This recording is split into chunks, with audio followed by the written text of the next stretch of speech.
Hey everyone, this is Monica Holt. Welcome to Arts Unscripted. You heard that right. We've entered a new chapter here at the podcast. Since launching in 2017 with Capacity's founder, Eric Gensler, we've brought you 175 episodes as See Eye to Eye, connecting with more than 500,000 listeners and speaking to dynamic leaders across the arts and beyond. Now, we're entering a new chapter as Arts Unscripted. New name, new look, but the same commitment to meaningful conversations about the arts and our shared futures. This evolution is part of Capacity's broader rebrand as we center promoting collective joy and helping organizations connect more deeply with the people they serve. And for that reason, today's guest feels especially fitting. Giorgia Lupi has built a career at the intersection of design, storytelling, and information, treating data not as cold fact, but as something deeply human. From organizing buttons in her grandmother's tailor shop in Italy to becoming a partner at Pentagram, her work consistently challenges the idea that analysis and artistry need to exist in separate worlds. In our conversation, Giorgia reflects on her path from architecture to information design and unpacks her philosophy of data humanism, an approach that embraces subjectivity, emotion, and storytelling as essential to how we understand data. We also talk about her role guiding Capacity's rebrand and what it means to design in a world increasingly shaped by AI, what changes, and what remains distinctly human. Today is about seeing data differently, designing with intention, and finding meaning in the patterns that shape our lives. Let's get into it.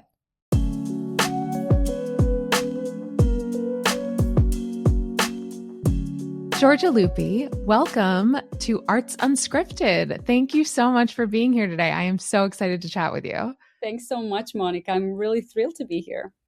There's a lot for us to get into, both in your history and obviously this very exciting moment for Capacity with the rebrand. But before we get there, we like to start each episode by asking, what was your first relationship to art growing up? Were you involved in visual or performing arts, and how did it touch your life? Yeah. So I was a dancer. I started ballet when I was 4 years old, and then I transitioned into modern at the end of my first grade. And then I really, in my teenagers and early 20s, loved contemporary dance. And so that was like one part of my performing arts. But also, I used to play the piano. And then when I was a teenager, I played the keyboard in a heavy metal band because I was very much into heavy metal. So, well, that took an unexpected twist from ballet, modern piano to heavy metal. I like that. We love a woman of all trades. So you grew up in Italy. Can you tell us a little bit about what that experience was like for those of us, living in America whose childhood might have looked a little different than yours? Yeah, I am from a very small town, 15,000 people. I would say pretty much in the middle of nowhere. It's the big plain, north center Italy. Okay. But I believe that, even looking back in retrospect, I've been born and raised with this beauty of the architecture around me. And then I ended up studying architecture. But I kind of think that the sense of this kind of like rich and historically dense aesthetic landscape really stayed with me. I also was and am an only child, and my parents were both only children. So very, very small family. Needed to find ways to entertain myself. And I spent a lot of time with my grandmothers. Both of them were seamstresses. And that was me growing up, plus the piano and dancing. And I also used to draw all the time, like many kids, I suppose. Oh, I love that. I heard that perhaps as a child you were constantly collecting and organizing things, buttons and textiles you mentioned from, your grandmother's. Was that the moment that you started to think about kind of the analytical mind and how that intersected with your artistic brain? I think so. I mean, obviously right now looking back, that was a beginning of being an obsessive data collector and visual organizers. But I really loved spending time in my grandmother's tailor shop. And, in different days, I would pull out all of her buttons and threads and ribbons and just organize them visually on the table according to different visual rules, like, the buttons that had one hole and then two holes and three holes, or like the Mm. colors, or like, kind of like the lengths. And I just really remember the satisfaction of that little exercise. And probably my parents thought she's just a little OCD, but but I think that was really nice. But I also used to chart boys that I liked in late Oh, elementary how school and about middle that? school. And I had four boys that I was charting at the same time, and they just got Oh, a little ranking grade every day. And so at the end, you'd see some trends, and you'd see a guy that was really high in the beginning, just going down, not sure oh what my happened. gosh. But This is the most scientific approach to girlhood crush that I've ever heard. I have a visual. I have a photo that my mom gave me. I'll send Stop. it over after in case. I love this. Well, between, I'm thinking of you organizing buttons and just thinking, oh, she would be really great to do a puzzle with, because I bet that when you sit down to do a puzzle, you first look at, right, how you line up the similar. So I love seeing how these different wheels in your brain work. Talk me a little bit about then how you took this youth filled with analytical mindset, but maybe not formal training, and then what that turned into as you headed off to school for architecture. Yeah. So at the same time that I needed to decide what to do for college, also with my dancing practice, I actually won a beautiful and kind of prestigious dance scholarship in France that Oh, I wow. decided not to take in the end, because Okay. it was a struggling decision. But when you have like a fork in your life, and sometimes you're like, would I be a really Yeah. fulfilled dancer? But I think I'm really happy where I am, and I kept dancing afterwards. But I decided to go to school for architecture because truthfully, I didn't know what to do. As in, I knew that I wanted to study something that had some sort of like solid foundation and structure. And I loved math. And so I was very drawn to that. But at the same time, I loved expressing myself creatively. And so going into Right. fine art seemed like one step too far in that spectrum, and studying engineering or math seemed the other way around. And somehow I found studying architecture was a way to merge these two parts of my brain in a way.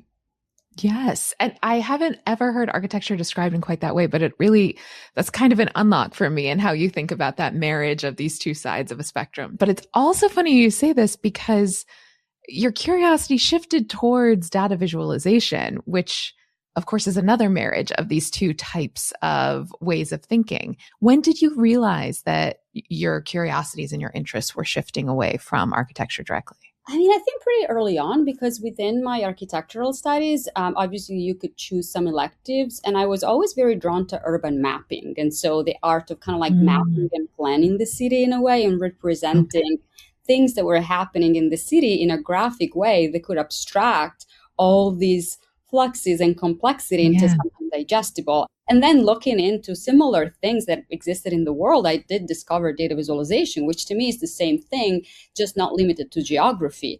And then I really fell in love with the idea of being able to represent reality through these graphic forms that could reveal something better and more precise. I'm glad you started to talk about that because I think sometimes when people hear the phrase data visualization, they're imagining something hyper technical and analytical, but you have been able to bring this really emotional and intimate approach into the work that you are doing. Do you remember the first time you realized that data could also be something that's deeply human? Yeah, I think that perhaps it was like really during the studies. And so there was this urban sociologist that I use very much as a basis for my own thesis, master's thesis, and his name is Kevin Lynch. And he has this beautiful book that is called The Images of the City, or like I think it's a similar translation, Immagine della città in Italian. And pretty much what he went on and did is like interviewed thousands of people talking about their perceived experience of the city that they lived in. And through these Mm, thousands of interviews, he was able to map the pillars of our urban experience, like, whether our walks every day have some particular kind of landmarks or edges, and how that shapes our perception of what we feel that it's a neighborhood, what we feel that it's like our own like area versus others. And I think that fascinated me very, very much, because yeah. ultimately it was really bringing human nature out into the urban studies that I was doing.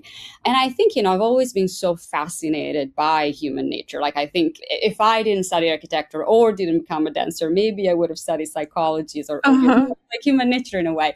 And like what makes us who we are and what makes us interact in the world the way that we do. And so I think that in all of my work, when I can, I try to represent people in the data, because ultimately I think that's what interests me. And I think that's how also people relate to data in general, through the experience of themselves as an individual in a data set, if that makes sense.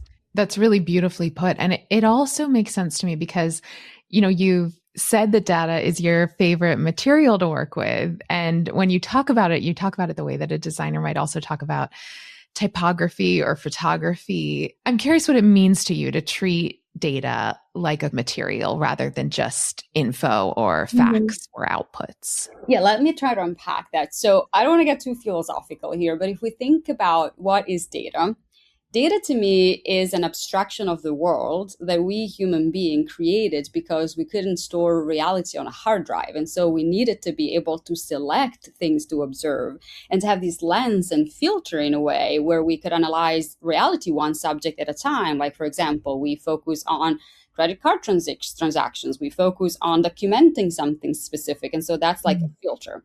And then once you've collected these quantitative and hopefully also qualitative data, those elements that you have become a material that you can encode visual variables on to represent them. And so if you think about any data visualization, you're using shapes and colors that you give meaning to. Now, there's convention, obviously, for height, for a certain value.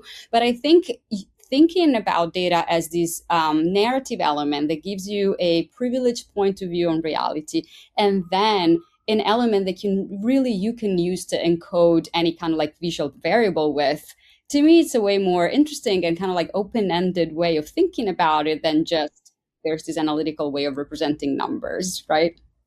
Oh, I really love that idea of thinking about data as the narrative, not data as the numbers that help reinforce a narrative that already exists.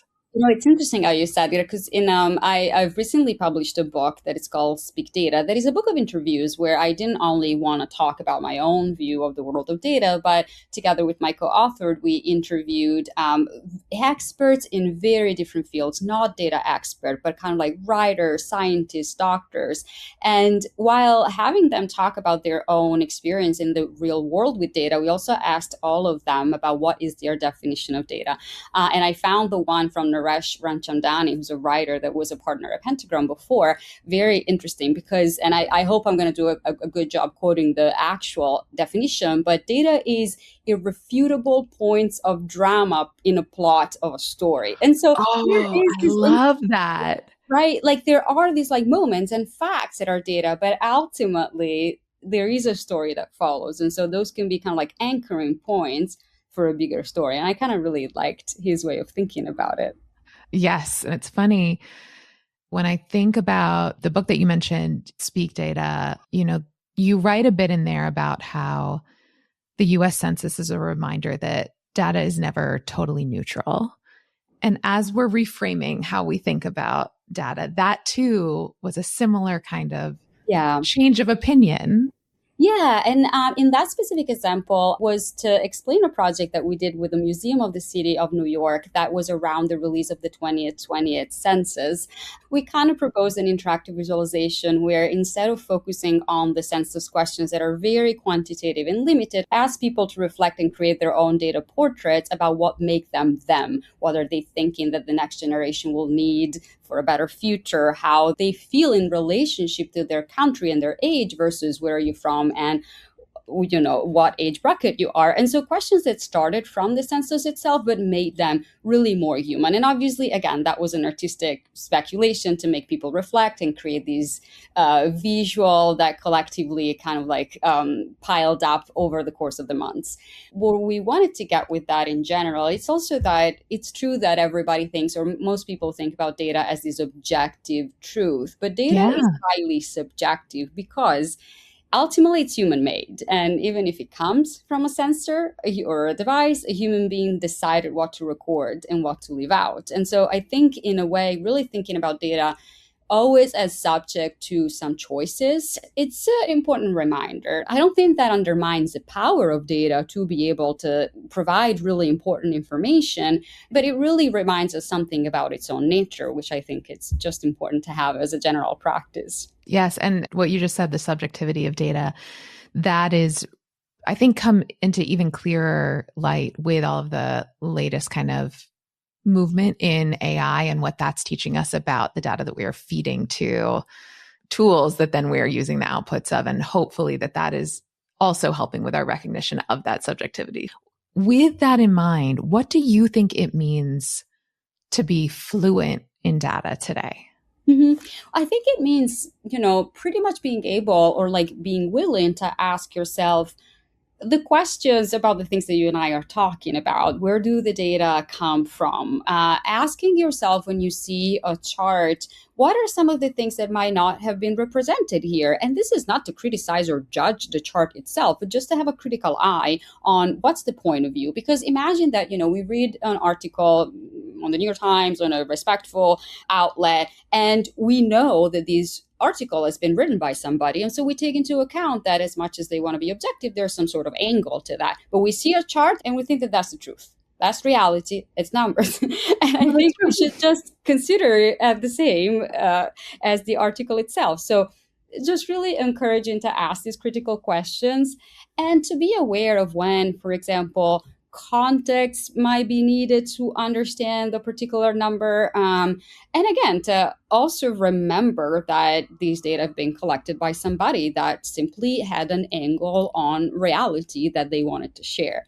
And understanding the complexity that sometimes I think is needed to represent reality versus an oversimplification could be good points to start. My ideal would be that people fell in love with data and treated it as a language that they can learn how to use, right? But, I know that it's not for everybody's career or life. Well, I think after listening to this, there will be a lot more folks who are feeling that way. We spoke a little bit just now about your book, but I wanted to go back for a second to one of your other well-known projects, which is Dear Data, which started out as a series of hand-drawn postcards. Tell us a little bit about that project. Yeah. So Dear Data is a 52-week correspondence with this other designer. Her name is Stephanie Pazovic, that lives in London. I live in New York. And we only met 2 times at a conference, speaking at a conference, before we started this weekly data correspondence in form of postcard that was sent across the oceans. And so pretty much we decided to try to get to know each other through data only. And every week we would collect our own personal data around a weekly shared mundane topic, from our interaction with our partners, to the thank yous we said, to the time that we complained, to the sounds around us. And then we would draw the data visualization hand drawn or hand paint or, whatever kind of material. And so over the course of 52 weeks, first of all, we really got to know each other. We're friends right now. And the project got pretty viral. It's in the permanent collection of the Museum of Modern Art right now, which is quite nice. But I Extraordinary. No, I mean, I'm obviously way beyond happy about it. But I think what I'm even happier about is how well received it has been. We have seen thousands of people, not even designers or artists, who learned about the project and really wanted to try it out. Even pairs and hundreds of them that were able to go through all the 52 weeks, which was an insane amount of power, I think, willpower to just collect and draw every week. And so, yeah, that's the essence of the project. Why do you think it is that people connected so closely to it? Do you think it's the permission that it gives folks to notice really what's happening in their own life? What are your theories about that connection? I mean, maybe a few things. I think the mundanity of it, like the fact that we're collecting very mundane topics. I make an example, in a week of complaints, collecting the time we complained, we didn't only collect a number, like I complained 200 times. For everyone, we added details about why, what was happening, who was I complaining to, was it even necessary? And then encoded all of these categories and qualitative data in the symbols. But it's something kind of mundane if you think about it. It's not like a grandiose thing. It can happen in any moment of your life. And then probably the fact, and I heard that actually quite a few times, people, because they've learned how to just have quantities and things to visualize, were less afraid of the white page compared to starting a drawing or a craft project from scratch and without data. Did it change at all for you the meaning of the project when it went from being one-on-one and very personal to something that then, the world, it was on view for the world, all of this information about your life? I always see the projects that I do as something that I hope will live a life of their own. I hope that they will get to outcomes that I don't expect. I think that that's the beauty of then learning more about what worked and what didn't, right? Could stick around and what didn't. I'm just like really, really happy, honestly. I've seen incredible things that like came out of it. People that have been like knitting their personal data and sending it to each other. So like took it to a completely different level. And that's kind of really inspiring. So all of this feeds into the idea of data humanism. Could you explain that phrase for all of us and what that means to you? Yeah, data humanism is a combination of two words that came to me and I wanted to put out in the world a couple of years after Dear Data. I've been asked to write an essay around my practice on print magazine at the time. And I just like paused and reflected and looked back at the work of my career and wanted to find a common thread. And for me, it was really, really that like every project that I made tried to highlight the human aspect of data in many ways. And so trying to put together all of these things that I've done, I wrote this visual manifesto of what I call data humanism that ultimately is a suggestion to an approach that always remember what data stands for, which are our messy, imperfect, uncertain human life. And even if we want to display them through metrics, all of these elements that are imperfection, uncertainty, uniqueness in a story needs to be taken into account and rendered. And so that was the origin of that data humanism word. Well, and the embrace that you have for the complexity, it's a stirring thought when so many of us want to simplify. I like that you are looking at it through a different lens. We talk about all of this. You are now a partner at Pentagram, right? This is an iconic name and design. As you became part of Pentagram and you were thinking about all of these different inputs from your life, artistically, creatively, from DataViz, from all of these different areas, what perspective did you want to bring into the firm when you joined in 2019? Yeah, it's been a wonderful experience. I think at that point in my career, I was kind of ready to widen a little bit the breadth of what I was doing, because as much as I think that I will always think in data, I was kind of thinking that generally representing content in a way that has a visual impact, it's something that I was interested to explore. And I remember my partner, Paula Scher, who's this incredibly accomplished and amazing graphic designer, at some point in the beginning of the conversation with me said, well, I know that formally you haven't designed a brand identity, but what you do is visual identity, because what is an identity that is visual? It's something that is recognizable. It's something that responds to a broad content and story and is able to translate it into visual form. It's something that is memorable and it's something that is there to stay. And she said, well, your work does that. You'll be a no-brainer for you to join. And then obviously by joining, I have an amazing team of people that are brand identity designer, content strategists, like digital designers. They all have a passion for data. I have a data researcher that works with me. And so I think we're really able to have I would say, data-informed mentality and like mindset to all sort of broad graphic design project that we take in, and I kind of love it, and I hope that I am bringing something to the firm with this different approach. I think I can speak confidently by saying I think you bring quite a significant amount to the firm with that mentality and approach. A lot of the projects that I know Pentagram is so well loved and respected for are coming in at moments where a brand is reinventing themselves. Yes. And you are coming into those rooms, and I'm thinking probably have to immediately be building trust and partnership with new people every time. Can you talk a little bit about how you create these great creative partnerships with clients and with folks that you're meeting through the work that you do? Well, I think that one thing that we really always want to do is a fair and like really planned amount of time, whether it's a formal strategy aspect and deliverable of the project or like a big phase of content analysis where we really immerse ourselves in the world of our clients, where we understand their core mission, we understand where they're coming from, we understand who they are in the organization and what's the vision for their own world. And I think that probably also because we care so deeply about content, because of all the work that I've done before, where, again, before doing any data visualization, I mean, you really need to learn and immerse yourself in the content to be able to tell the story.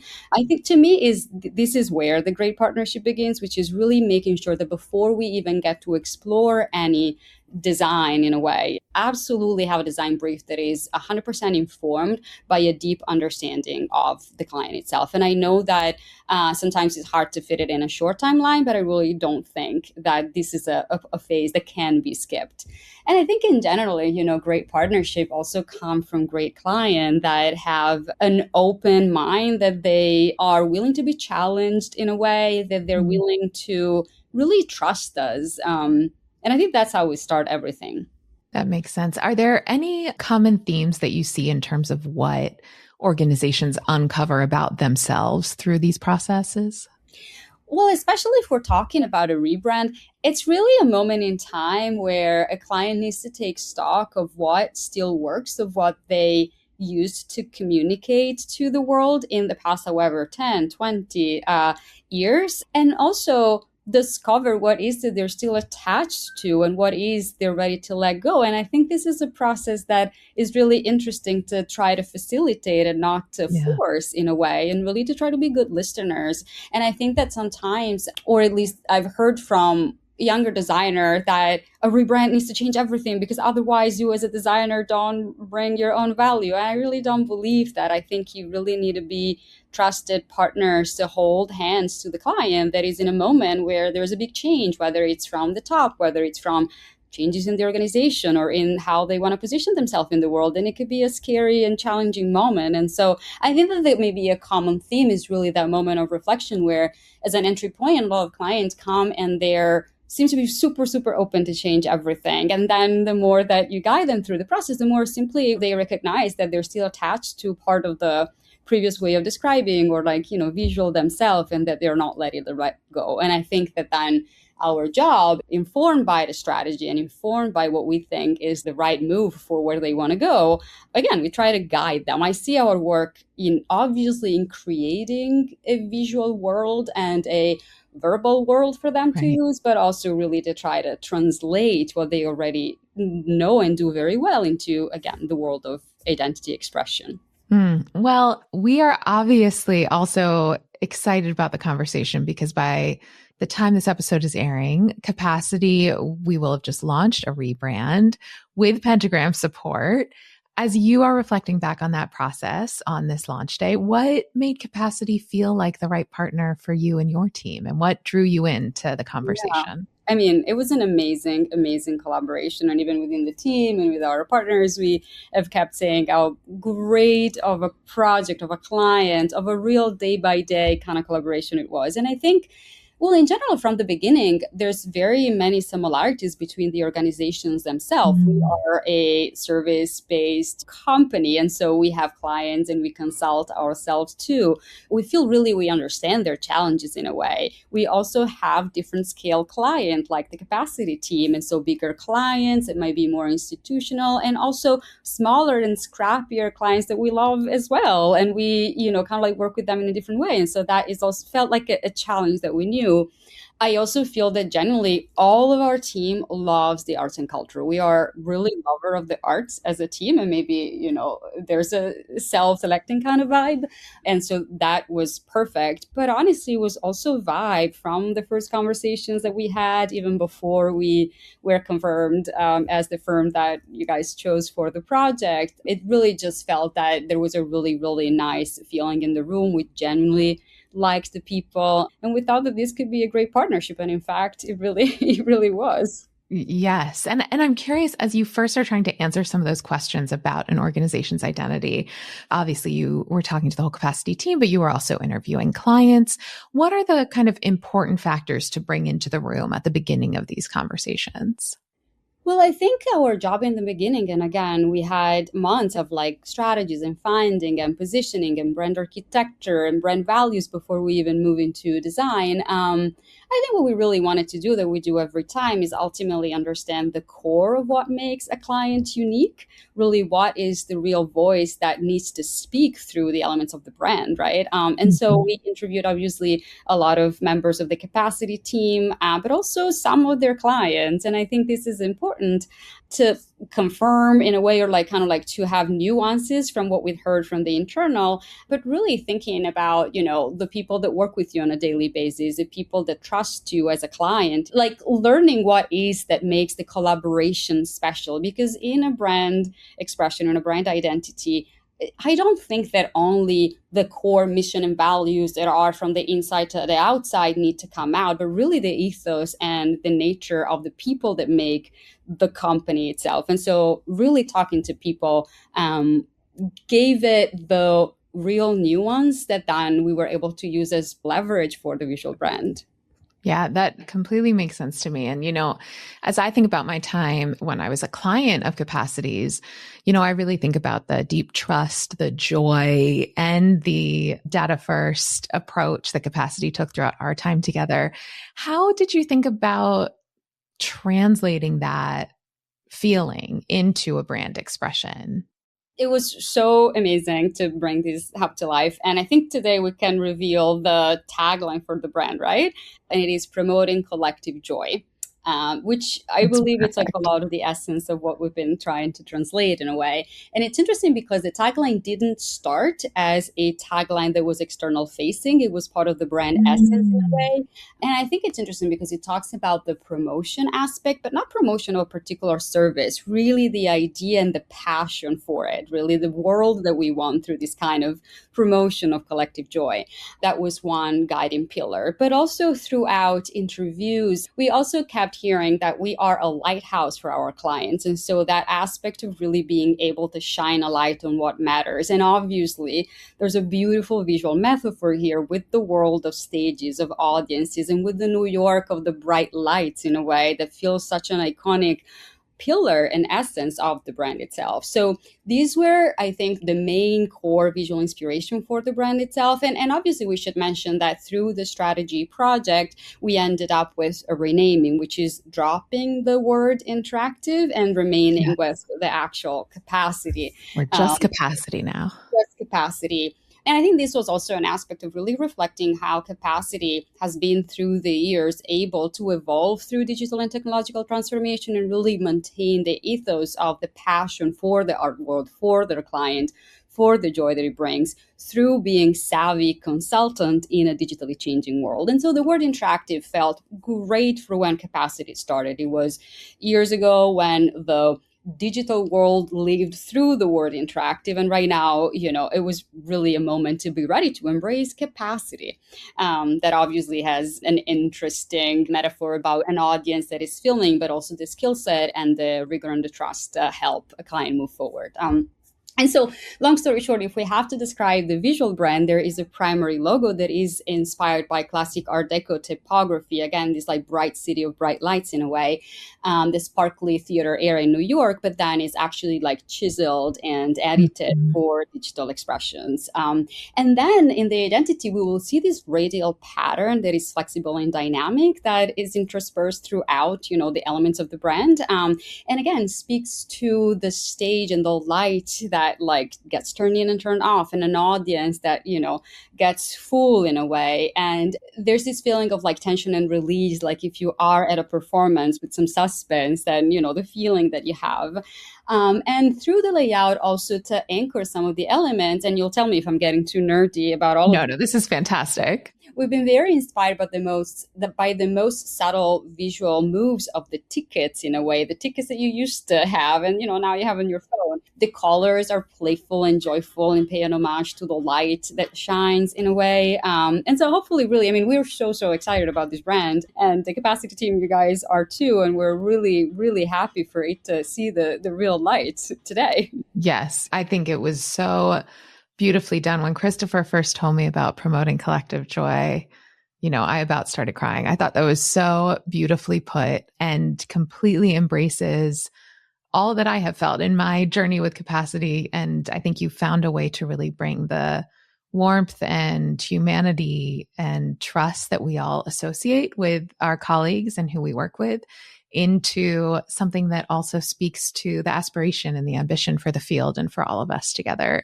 We're all so grateful for your work and for Pentagram's work to bring that vision to life. I us. mean, I really have to say to all the things we were discussing at the beginning of the branding conversation, and I swear I'm not saying it because you're here, but like collaborating with the team was incredible because I think that you all were so really open and trustful in us. But at the same time, I think it was amazing because it feels that the ideas on where the world of capacity needed to go were clear, were there, were in sync. It was a very choreographically synced a team of people in a way that made the work for us pleasant, beautiful, and easy, to be honest. I'm thrilled to hear that. It's also interesting for us to be thinking about what distinctly human design means in this moment where we know that we are part of conversations about the role of generative AI and how that can work to our advantage, but also how we distinguish what is necessary in terms of the human personal viewpoint.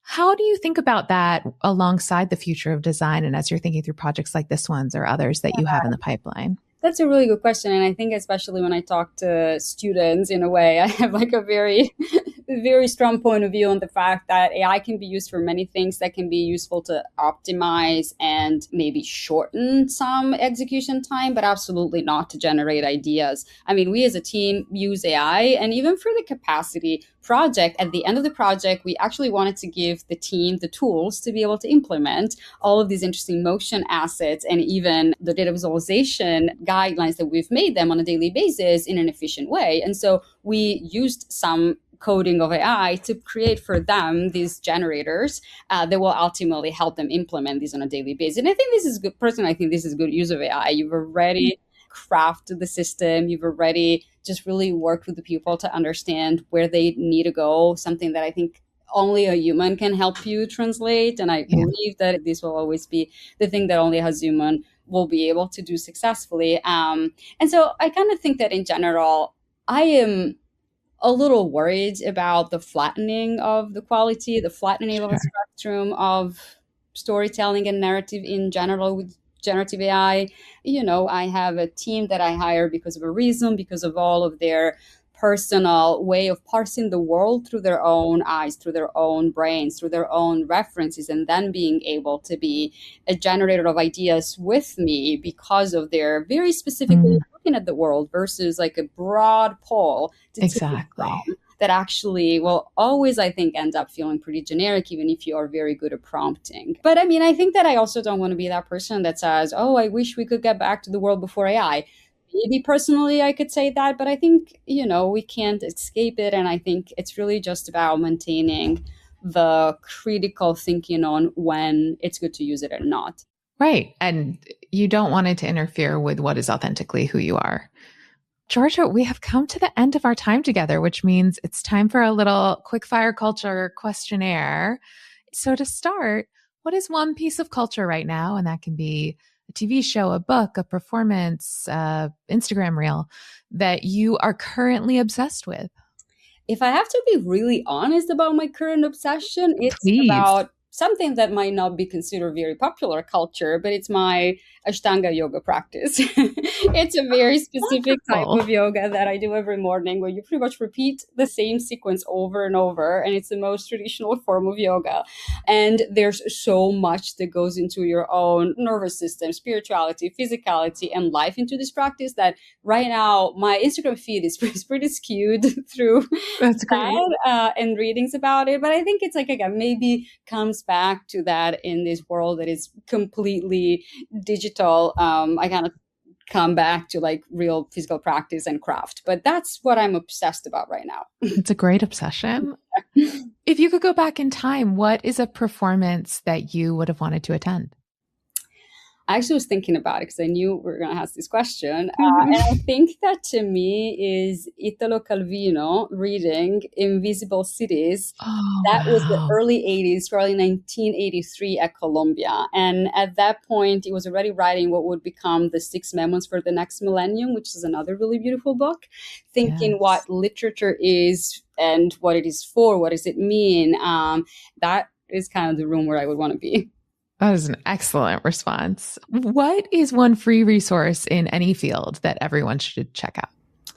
I think I want to say generally the Letterform archive and their online collection. It's a beautiful century spanning of graphic design that is like fully available online. I think even just for a pleasant visual experience, it's really something I'd recommend.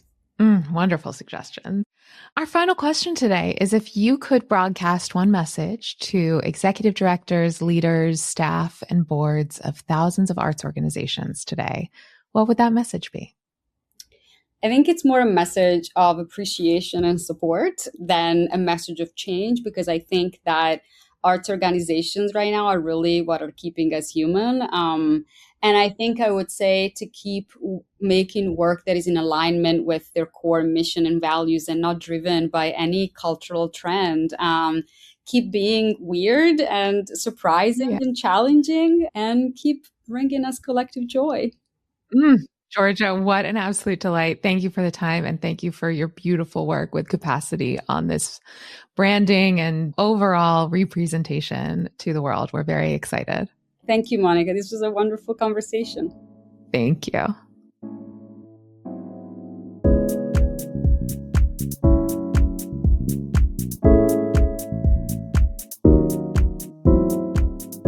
Thank you for listening to Arts Unscripted.